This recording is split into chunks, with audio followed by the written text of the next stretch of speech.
Hello everyone, welcome back to the channel. तो चलो आज हम लोग वापस से आ गए हैं अपने तीसरे वीडियो के साथ, जो कि है 4 मार्क्स का, और ये लास्ट वीडियो होगा 4 मार्क्स का। इसके बाद हम लोग 6 मार्क्स का क्वेश्चन, एकदम एक्सक्लूसिव क्वेश्चन के साथ आएंगे। और इसमें भी 8 से 10 क्वेश्चन होगा। शॉर्ट शॉर्ट वीडियो इसलिए बना रहा हूँ 10-10, 8-8, 10-10 क्वेश्चन का, क्योंकि आप लोग को एकदम आसानी से आप लोग चीज़ों को अडेप्ट कर जाओ और without any hesitation, without any pressure आप लोग सारे वीडियो को अच्छे से याद कर लो, अच्छे से देख के समझ जाओ। तो चलो स्टार्ट करते हैं हम लोग अपना तीसरा वीडियो 4 मार्क्स का। पहला क्वेश्चन है आपके साथ, in Sarthak steel several initiative have been taken. बहुत तरीके का इनिशिएटिव लिया गया। सार्थक स्टील एक कंपनी है ना, to further improve the motivation level of employees का मोटिवेशन लेवल को इंप्रूव करने के लिए सार्थक स्टील कंपनी ने बहुत तरीके का इनिशिएटिव लेना स्टार्ट किया, right.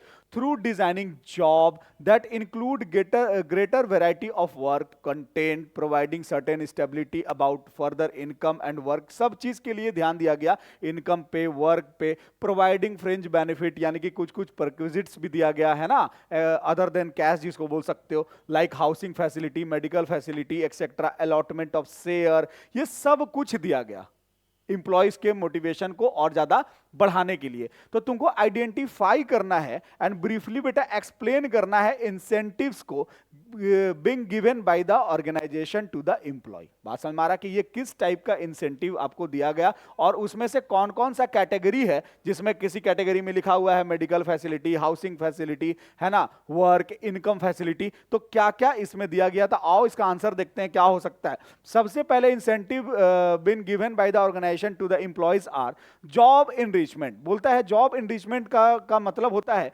Designing job that include greater variety of work content require higher level of knowledge and skill. कि स्किल को इनकरेज करने के लिए और ज्यादा चीजों को बढ़ावा देने के लिए इंसिस्ट किया गया, स्किल डेवलपमेंट पे ट्रेनिंग वगैरह दिया गया। तो पहला हो जाता है जॉब एनरिचमेंट। दूसरा बोलता है job security. Employees want their job to secure. Employee क्या चाहता है ना कि आज उसको सैलरी मिल रहा है, लेकिन उसको जॉब के बाद भी कुछ कुछ ग्रेचुटी वगैरह, है ना, पेंशन वगैरह, ये सारा चीज मिले। तो जॉब सिक्योरिटी भी कि अभी तो आप मेरे साथ काम कर रहे हो, लेकिन आफ्टर जॉब भी, आफ्टर रिटायरमेंट भी मैं आपको बहुत सारा बेनिफिट्स दूंगा, ऐसा मतलब इंप्लॉयर बोलेगा अपने इंप्लॉय को।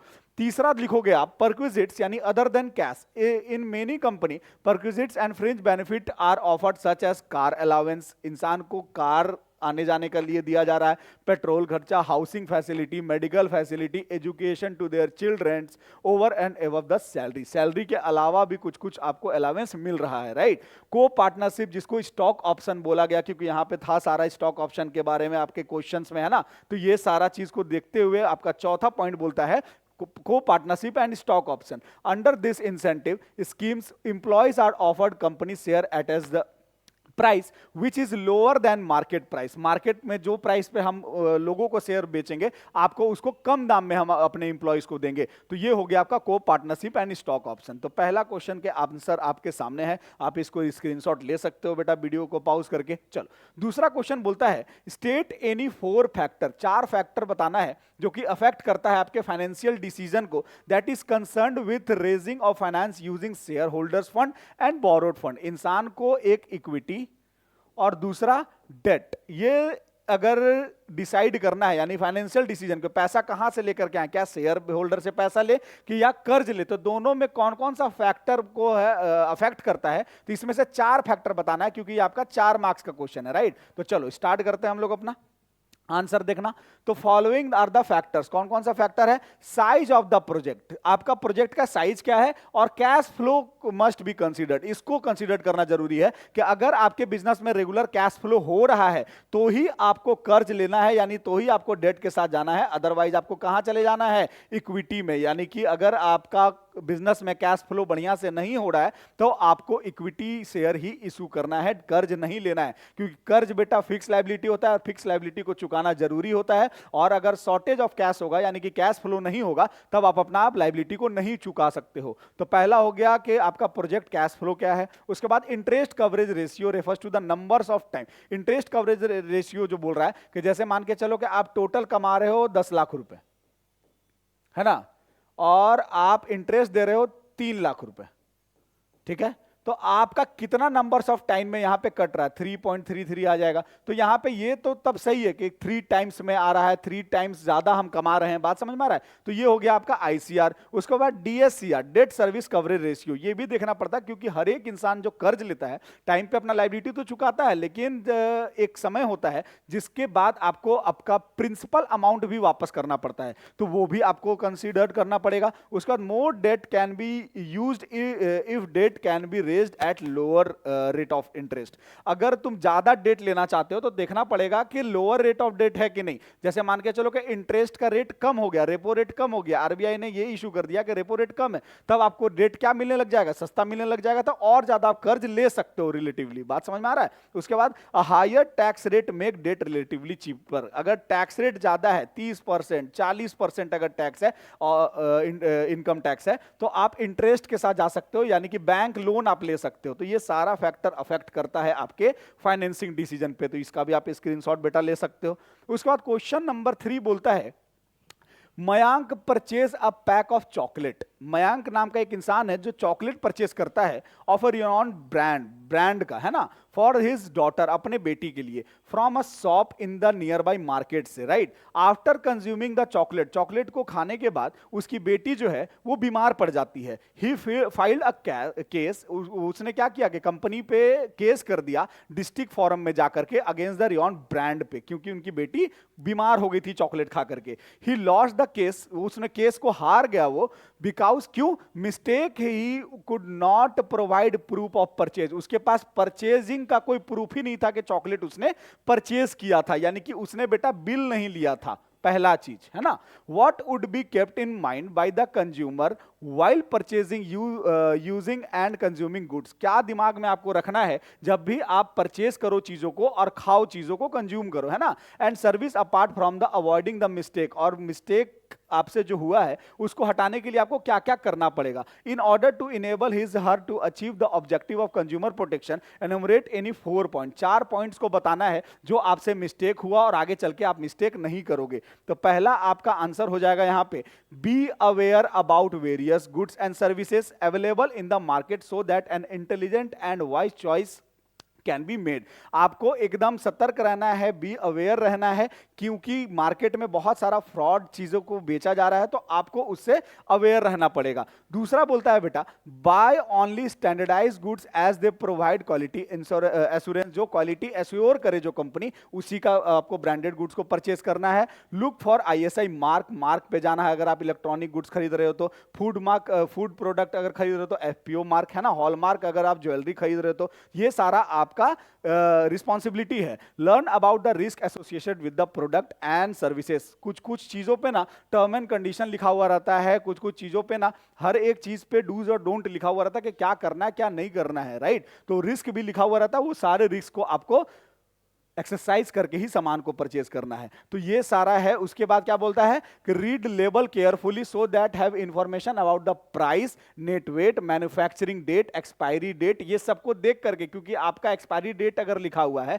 और आप चीजों को कंज्यूम कर रहे हो तो बेटा आपकी गलती है फिर। तो ये 4 पॉइंट्स है, और भी बहुत सारा पॉइंट्स है, ये सबका आप स्क्रीनशॉट ले सकते हो, और एनी 4 आपको लिखना, क्योंकि 4 मार्क्स का क्वेश्चन है बेटा, तो आपको 4 पॉइंट्स लिखना ही पड़ेगा। चलो next question.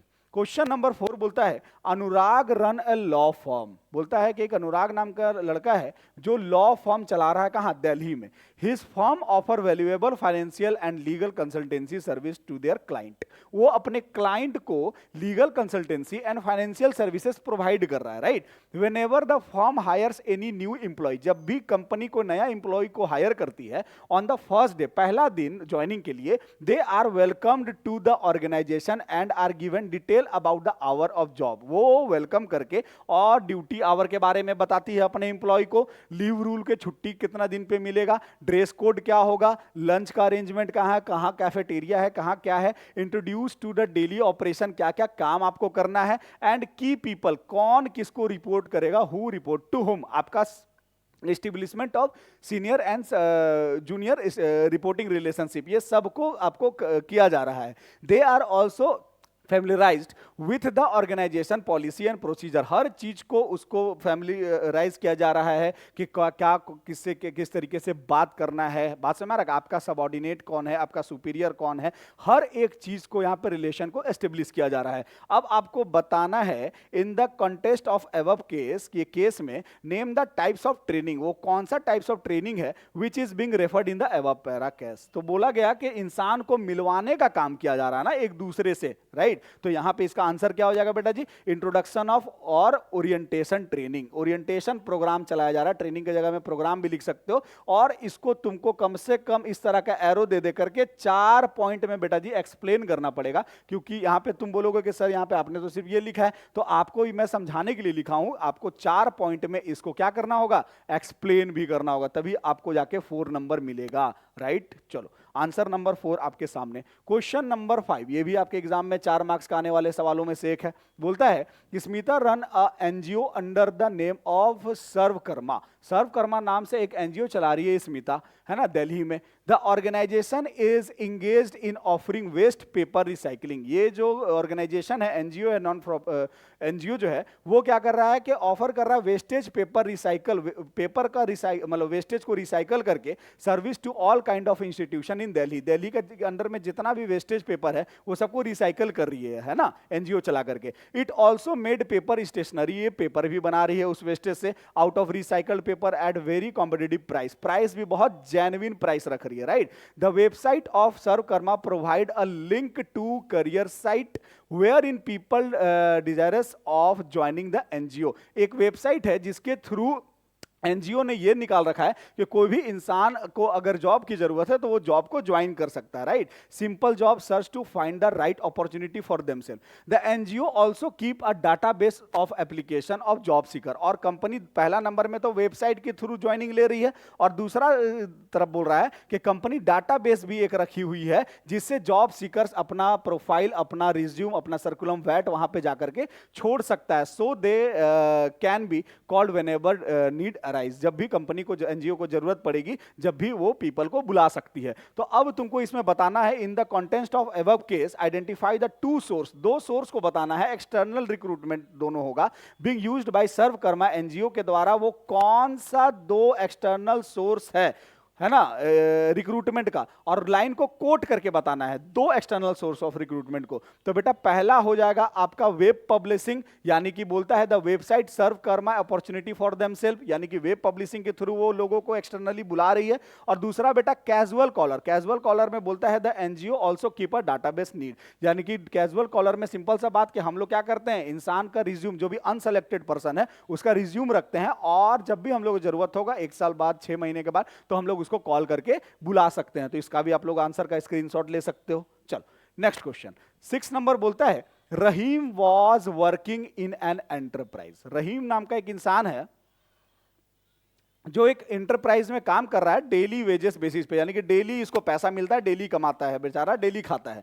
It was difficult for him to fulfil the basic need of his family, लेकिन इसके बेसिक नीड पूरा नहीं हो रहा है, ना ही इसका ना ही इसके फैमिली का। हिज डॉटर फेल इल, उसकी बेटी एक दिन बीमार पड़ गई। ही हैड नो मनी, इसके पास पैसा नहीं था फॉर हिज डॉटर ट्रीटमेंट, के अपने डॉटर को अच्छे डॉक्टर से दिखा सके, है ना, बेटी को। To meet the expenses of her treatment, उसके बेटी को जो बीमार पड़ा उसके ट्रीटमेंट के पैसे के लिए, खर्च के लिए, he participate in the cycle race, उसने जॉब के अलावा एक साइकिल रेस में पार्टिसिपेट किया एंड वॉन द प्राइज, उसने प्राइज जीता मनी का, है ना।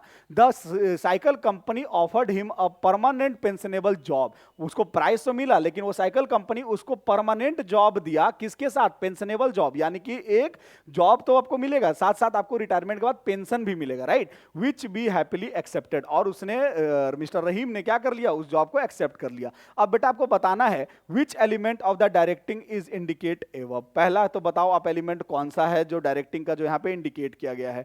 दूसरा बोलता है कोट करो लाइन को from the above paragraph, identify the need of Rahim that are satisfied by the offer cycle company, के कौन सा ऐसा नीड है जो रहीम को ऑफर किया गया ताकि ऑफर रहीम का जो नीड था उससे सेटिस्फैक्शन मिला। और also explain to other need of Rahim followed by above are still to be satisfy, और दो और नीड को तुमको बताना है जो रहीम को आगे भी सेटिस्फाई करेगा। तो आ जाओ आंसर हम लोग देखते हैं क्या है। सबसे पहले the cycle company offered him the permanent pensionable job according to above line, ये लाइन के तहत कोट करने लाइन बोला था ना, is able to fulfil following need, पहला फिजियोलॉजिकल नीड और दूसरा सेफ्टी ऑफ सिक्योरिटी, यानी कि यहां पे बोला कि उसका अब घर द्वार अच्छे से चलेगा, परमानेंट जॉब उसका हो गया, और सेफ्टी पेंशनेबल जॉब था इसीलिए यहां पे सिंपल सा बात बोला गया कि सेफ्टी और सिक्योरिटी नीड भी यहां पे आपका पूरा हो रहा है। उसके बाद the other need followed by above stated need that are still to be satisfy, यार पहला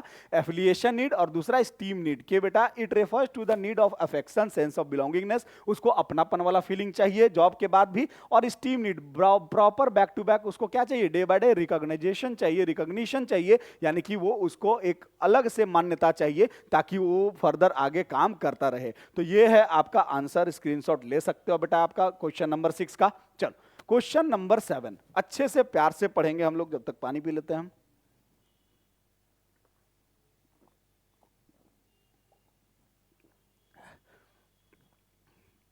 बोलता है Umang Gupta is the managing director. Umang Gupta managing director है डेनवर लिमिटेड का, बहुत अच्छी बात है ना।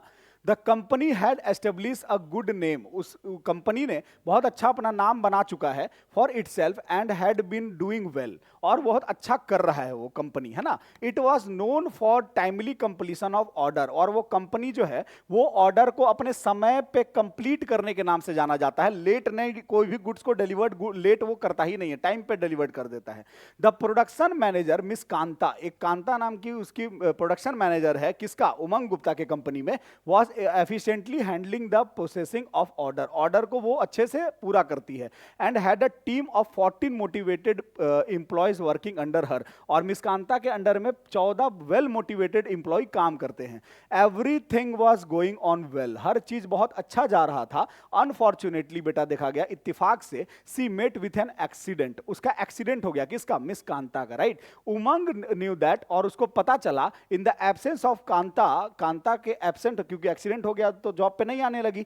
द कंपनी में not be able to meet the deadline, company अपना काम को पूरा नहीं कर पा रहा था क्योंकि कांता का एक्सीडेंट हो गया था। He also know that not meeting the deadline में लीड टू कस्टमर डिससेटिस्फैक्शन, और कांता का एब्सेंट होने से जो काम पूरा नहीं हो पा रहा था समय से, उससे कस्टमर को डिससेटिस्फैक्शन हो रहा था, with the risk of loss business and goodwill, बात में हमारा गुडविल का भी प्रॉब्लम हो जाता अगर ये चीज होगा तो। So he had to meeting with his employ, और उसने क्या किया कि अपने एम्प्लॉय से मीट किया, in which accurate and speedy processing of order was planned, और मीटिंग में उसने सबके साथ, क्योंकि मिसेस कांता तो एब्सेंट चल रही थी, उसका तो एक्सीडेंट हो चुका था, तो बहुत अच्छे से प्लान किया गया कि उसके एब्सेंट में भी काम अच्छे से किया जाए। वो कौन किया मीटिंग, उमंग गुप्ता, किसके साथ, एम्प्लॉय के साथ, है ना। Everybody agreed work as team because the behaviour of Umang Gupta was positive towards the employee, और सारे लोगों ने उस मीटिंग को एक्सेप्ट किया क्योंकि उमंग गुप्ता का अपने एम्प्लॉय के साथ बहुत पॉजिटिव वाइब्स था, बहुत पॉजिटिव बिहेवियर था। Hence everyone put in extra time, और सारे इंप्लॉय ने उमंग गुप्ता का साथ दिया in the absence of miss Kanta, और एक्स्ट्रा टाइम दे करके, एफर्ट दे करके, and the target were met on time, और फिर भी टाइम पे सारा काम पूरा होने लगा। Not only this, Umang Gupta visited Mrs Kanta and advise her to take sufficient rest, और उसके घर पे भी जाकर के मिस कांता के उमंग गुप्ता ने, उसके कितना प्यारा सा एकदम केस है यार कि उमंग गुप्ता बहुत अच्छा इंसान था, उसका पॉजिटिव वाइब्स ही उसका कंपनी को बचाया।